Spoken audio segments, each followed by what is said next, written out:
I bought this 100-year-old home just a couple months ago.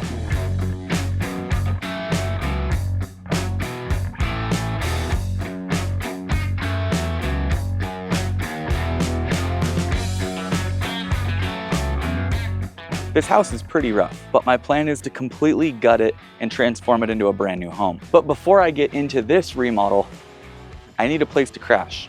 So I built the ultimate 9x16 backyard studio office.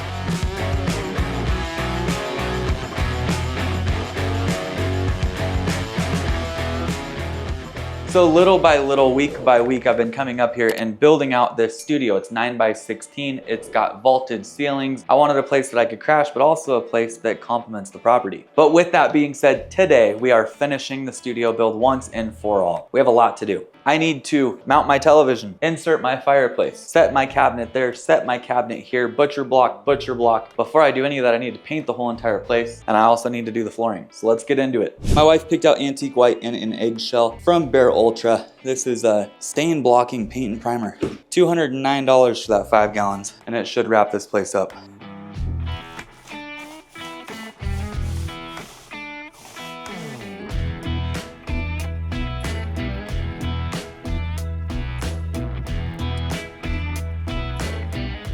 First coat on this wall is done. I'm about to do the first coat on the ceiling all the way through and then wrap up the front here. But I really like the color. When you're up close, it kind of looks like a white, but when you stand back and really look at everything, it's got like a beige tint to it. Pretty cool.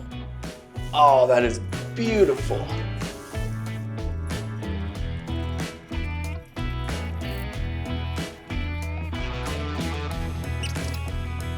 Well, that's one whole side.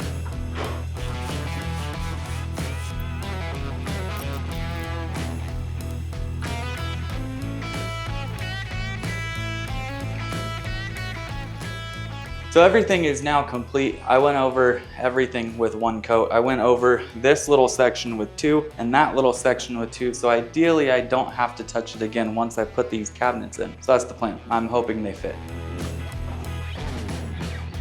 I left a little bit of room hoping that these would just slide right in.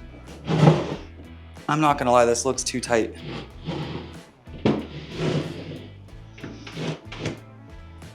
Oh. It's so perfect, but it's so not. Oh, that is so bad. It's like a sliver. That's what doesn't fit right there. That little tiny bit. I did not want to play doctor on these things. I think I'm gonna have to. I think I'm gonna see if I have bad luck twice. I'm gonna get out that one and put it over there. Because if I have to cut both of them down, I'd rather do it at the same time.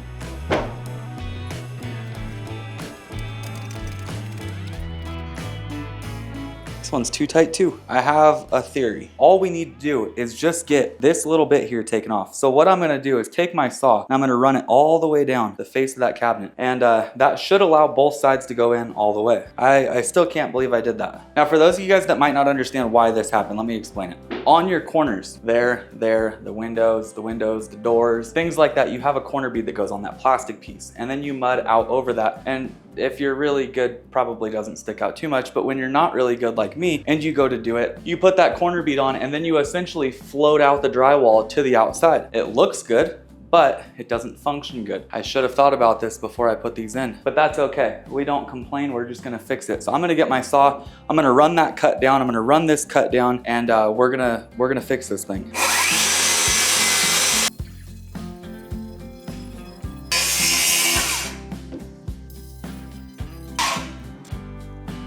This is not ideal, but it's what I have to do. So I ended up with a bit of a dilemma and I ended up busting off a little bit more than I wanted to of the corner. I'll have to patch that in.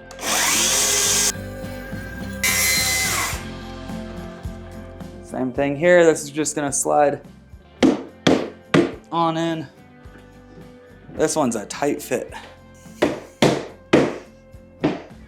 I went ahead and cut off 1/8 of an inch, this little strip off of both of them, which is a bummer.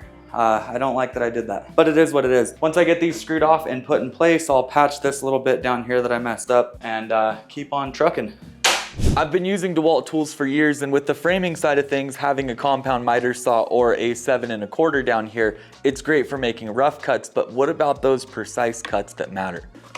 That's where the DCS 520 comes into play. The track saw from DeWalt, a 6.5 inch that's capable of taking off just a sliver of material. The butcher blocks, the floating shelves, the mantle, and the faux beam up in the ceiling, I need to make sure that my cuts are precise. As a carpenter, I would tell you that I could cut anything with a 7.25, but after using the DCS 520 from DeWalt, I don't think I can get any more accurate when it comes to my cuts. So ripping the 45 degrees for my mantle and my faux beam, I'm not gonna be able to get close to the precision that this thing allows me to get with a 7.25. For ultra precision on your bevel cuts that you're gonna be making, you have an adjustment up here, but you also have an adjustment back here. You have a vacuum port to keep this thing practically dustless. On a 90-degree cut, you have a 2 1/8 depth of cut, and then on a 45 degree, you have 1 5/8, allowing you to cut through 2x4 material with ease. If I need to take 1/8 off with a 7.25, it's gonna walk, it's not gonna come out clean, but with this thing right here, it is a paper strip coming off the edge of my material. If you guys wanna learn more about why this tool should be on your job site, the link is in the description down below. And thank you again to DeWalt for sponsoring not only the studio, but the house build here as well. Don't look around too much, you'll see it here soon. This place is looking really good for what it is. A cheap little shack. If you guys want a link to the fireplace, if it's nice, don't click it if it's bad. If it's nice, it'll be in the description. If not, I'll tell you. So there's two options here. We have wall hanging with provided mounting brackets, which we're not doing. We have built-in construction in wall recess. That's what we need. You know, I could build a house from a set of plans, but when it comes to stuff like this, it's not my thing. So let's just skip to the part where I figure it out and we put it in the hole.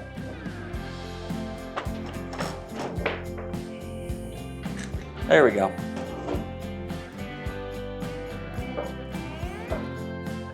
So I'll put in 2 little pieces like that. This is locked in here. It's not gonna be able to move, and we can put the face of that fireplace on. This is just gonna be temporary for right now. I need to fasten those down and really lock this thing in, but I have to wire that switch back there. I just wanna put it up to where we can see what it looks like and to where it's done.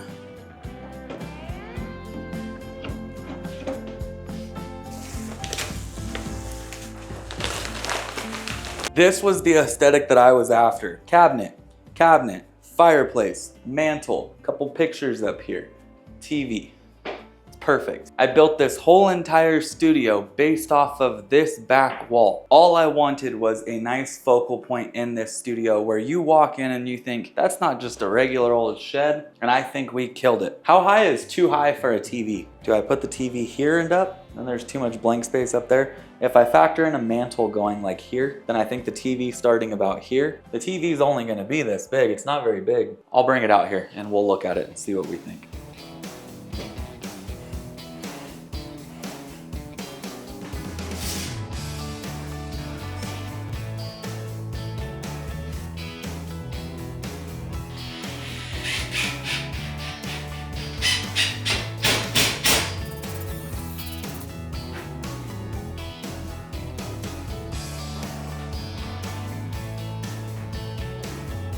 So last night I went and picked up all of my flooring. I bought 6 cases of life-proof flooring. It has an underlayment on it already, therefore I don't think I need an underlayment, but I would rather be safe than sorry, so I'm putting one down. I don't care what the package says. I would rather have one underneath and know that I have a separation and a barrier between the floor sheathing here and my finished flooring. My total cost on the flooring itself was $537. Not too bad. Here pretty soon we're gonna do a full video on the budget for this place because I definitely went way overboard, and that's okay. If you guys wanted to build something similar, the plans for this are in the description down below. You could download them, build the exact same thing that I've got here, and just change up finishes. Don't add a TV, don't add a fireplace, don't do cabinets, and this thing gets really cheap. But let's talk about flooring.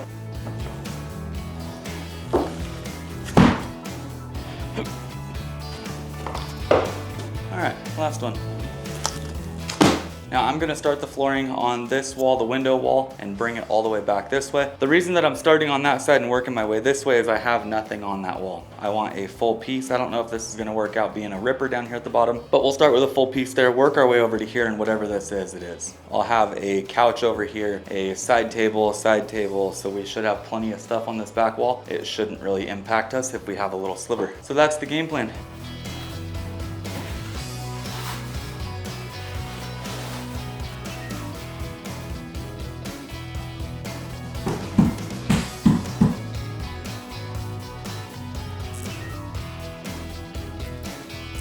So I'm gonna let the flooring itself hold down my underlayment. It looks like there's some stuff underneath here, but it's just little bubbles. Now there's a few things we want to make sure of when we do this flooring. I want a 1/4 inch gap, which I'm going to achieve with these little spacers off of this side of the wall. And the reason behind that is this flooring will expand and contract, especially in a climate zone like this. We will see this grow and shrink. So by keeping a 1/4 inch off of the wall, my 3/4 inch trim, my base all the way around is going to cover it, but it gives it room so that it can expand and contract, because it definitely will.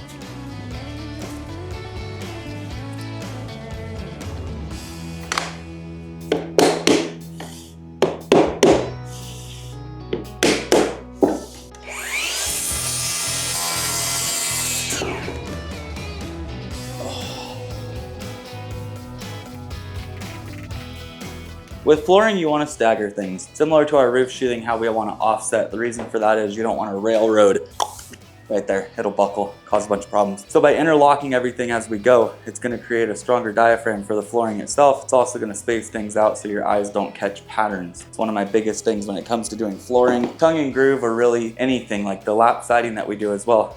So now that we've got the first row done, we've got this one staggered back a good 10 inches. We've got this one back a good 20 from there. It's going to look like there's no pattern whatsoever, and that's the goal. Now it's just smooth sailing. We're gonna go ahead and lock in the side there, get it over to where it goes.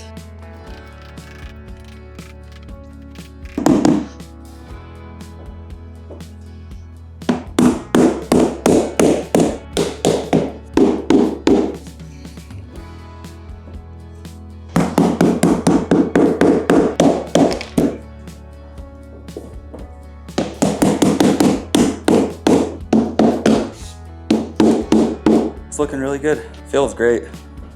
Oh, that's gonna be so nice. I do not like taking numbers on things, especially when I do not have to. So on a section of flooring like this, where we're running into the wall right here, we wanna leave that gap along there. My baseboard will cover that, so I'm not too concerned with that. The last piece of flooring we have down has the tongue on it. Therefore, we need the female side with the groove right here. So this piece is gonna go in just like that, but we need to cut it from this side over here so that it joins correctly. All we're gonna do is take this, line it up on the outside right there, take our pencil, make a little mark, grab our square,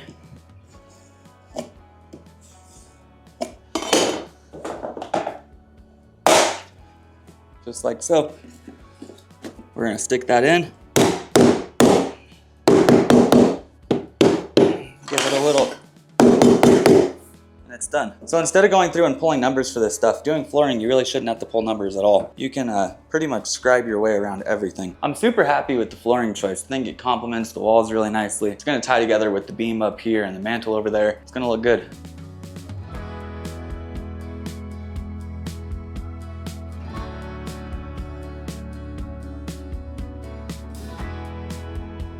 This vinyl plank flooring is so easy. The first time I put in vinyl plank flooring by myself, I was like 15 years old. It doesn't take a whole lot to do it. It's a very simple process. 4 tools to do this stuff. It doesn't take much. Anybody can do it. This is a flooring installation kit from LifeProof. It's like 40 bucks at Home Depot. I have the wallboard knife. It's a fixed knife. I enjoy this little thing. You have a small little mallet with a soft side and a harder side. You have this little tool for when you're working up against a wall. You'll drop this over the edge of the flooring when you can't get the little block in here, and then you'll smack right here and it pulls the flooring back. That's what I did along this outside. And then the last tool is this little flooring block right here. It has a couple different profiles. This is for doing the vinyl plank flooring on this side, the little 2-step, so it doesn't mess up the tongue. But that's it. It is the simplest thing. Like if you guys ever wanted to do a DIY project that involved vinyl plank flooring, go for it. It's the easiest thing you could do. Now, my next step for this place, since I'm done with this now, I need to go to Home Depot and pick up all of my baseboard. When you're doing baseboard in a small space like this, typically people think that the bigger baseboard looks better, but there's definitely limits to what you can do. If you put a 1x6 base in here, it might look okay, but in my opinion, it's too big. So I'm gonna do a 1x4 square base all the way through here. It's an MDF. Super cheap product. Trying to keep budget down now that I've already kind of went over my budget here. But that pre-primed 1x4 MDF is going to wrap this whole entire place. It's going to go underneath my cabinets as well. I'm just going to run it like a toe kick, and we're going to call it. It's going to be beautiful.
So quick little rundown on what we've got going right now. I'm working on all of our finishes. I'm working on putting up our countertops, putting up our floating shelves, and more. My baseboard is now complete. We wrapped that up pretty quick this morning. It's only a couple of cuts. For now, what I'm trying to figure out is how I want to situate the floating shelves. Now we have our butcher block countertops, and I've got 2 more butcher blocks here, but these are only 12 inches wide. They're not as deep, whereas these are currently 26.5, all the way from the back of the wall out to the front face of the cabinet, so this flushes out. Now I need to put 2 floating shelves in here, and I'm trying to figure out what looks best. And I think we just got it figured out.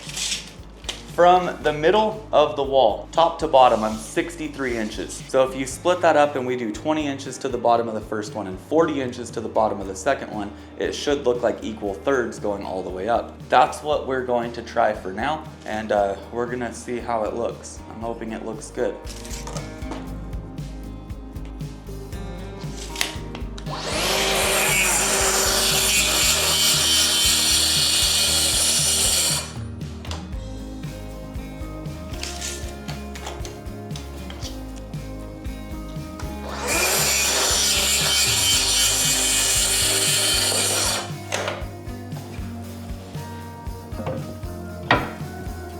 That's one.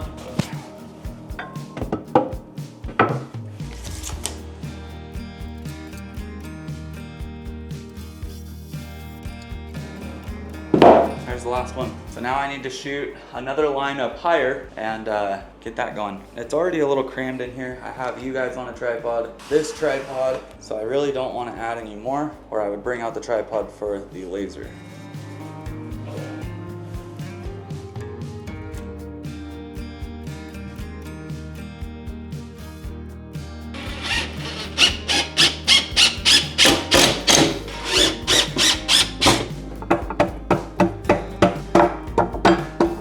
Screw the bottoms in, but I want to make sure that everything is dialed before I do so. I am digging this look though.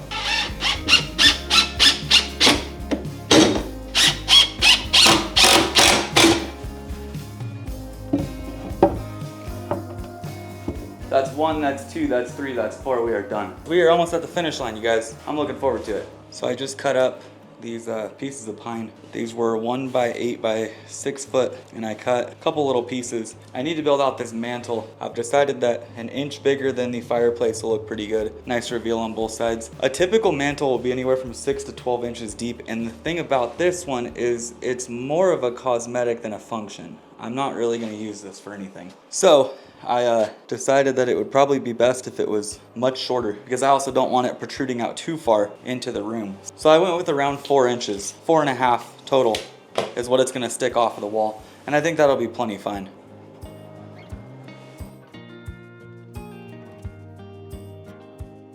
Make sure we got good coverage.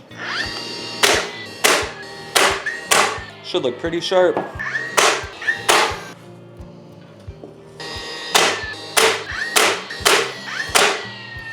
So that's literally all we're gonna do. It's just something simple like that. This will open up just a little bit as I pull it. I'm gonna rip down a 2-inch piece though and put that up on the wall. Make sure that's nice and level. Shoot it with a laser, and then we're gonna stick this piece up. This will act as our mantle and look just like so.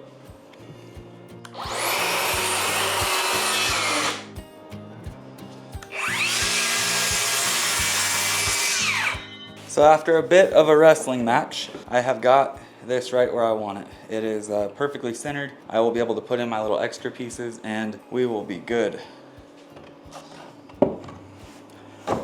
It's just gonna go something like that. I'm gonna push it up against the wall, tack down right here, and then I'll fill in both sides with a little filler and we should be dialed.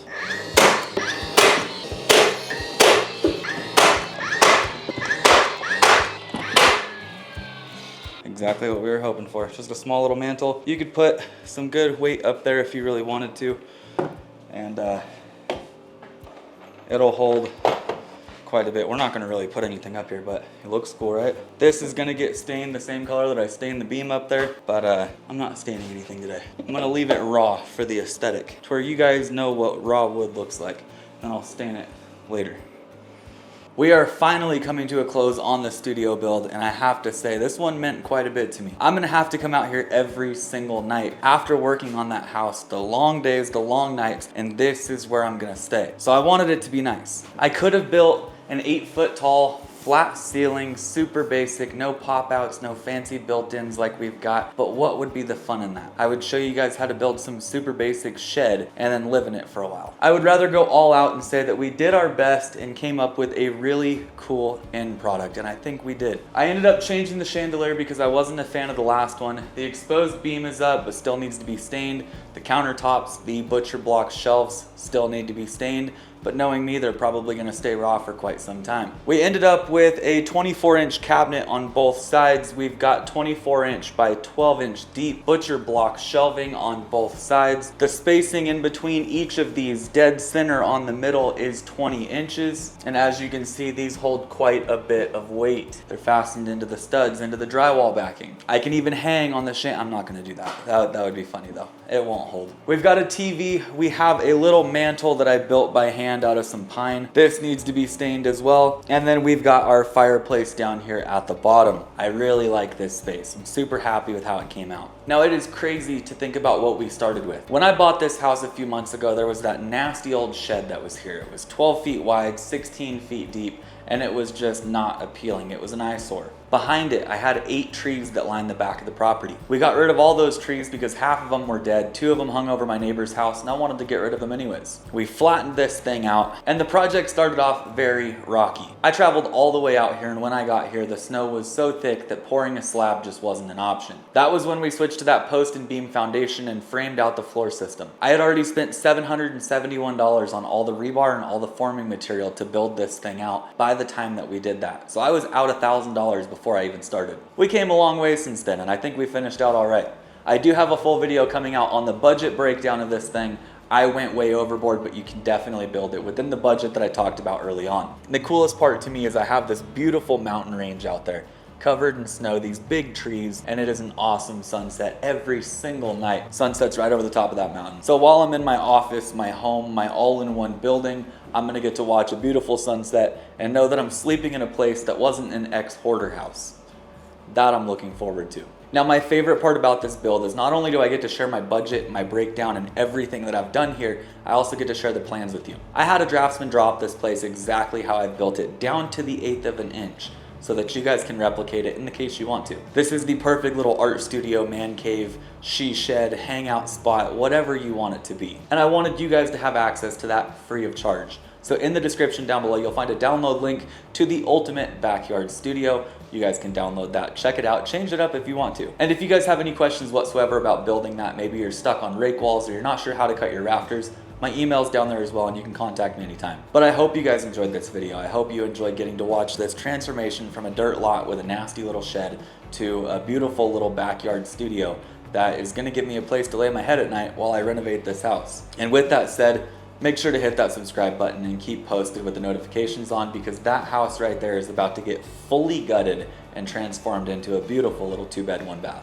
We're bringing in materials for this house that are gonna raise the bar for what these homes look like. Homes in this area get remodeled and put back on the market quite a bit. People flip like crazy out here, but they never go as far as we're about to go with this house. Since budget isn't all that important to me, I want to make sure that the windows we put in, the finishes we put in, the flooring, the texture, everything inside, we're not skimping out on a thing. We're gonna have a beautiful kitchen. We're gonna have awesome finishes, beautiful appliances. We are stopping at nothing to make this place as cool as we possibly can. But I hope you guys enjoyed this episode and this series. If you did, leave a like on this video. Subscribe button's down below. It helps me out a ton with the channel. And turn on post notifications to where you get notified when we start tearing into that house.